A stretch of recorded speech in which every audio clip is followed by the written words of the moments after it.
देश में ओमिक्रॉन के मामलों में भारी उछाल। देश में ओमिक्रॉन के 1525 मामले अब तक सामने आ चुके हैं और इस रेस में इस मामलों में सबसे ज्यादा संख्या महाराष्ट्र की बताई जा रही है। महाराष्ट्र में कुल 490 मामले सामने आ चुके हैं। आपको बता दें कि ये काफी चौंकाने वाली बात है, क्योंकि महाराष्ट्र में जिस तरह से ओमिक्रॉन के मामले बढ़ रहे हैं, आप कह सकते हैं कि जब पूरे देश में 1525 मामले हैं तो उसमें लगभग आधे मामले सिर्फ महाराष्ट्र में पाए गए हैं। इसके बाद दिल्ली में 350 मामले पाए गए हैं।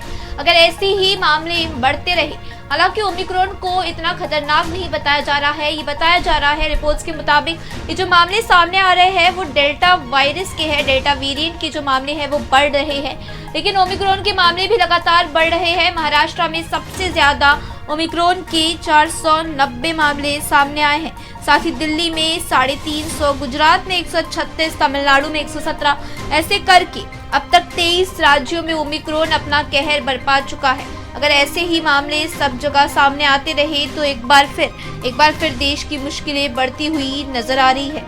अब देखना होगा कि इस पर केंद्र सरकार कौन से कदम उठाती है, साथ ही राज्य सरकार कौन से कदम उठाती है। हालांकि कल मुख्यमंत्री उद्धव ठाकरे लाइव पर आए थे, लेकिन उन्होंने कोरोना के बारे में कुछ नहीं कहा। उन्होंने कहा कि जब मुझे जरूरत लगेगी तभी मैं कोरोना पर कुछ बोलूंगा। इसके साथ ही महाराष्ट्र के 5 मंत्रियों ने भी सख्त पाबंदियों के संकेत दे दिए हैं। जिस तरह से ओमिक्रॉन के मामले 500 के करीब है, लगभग 500 है।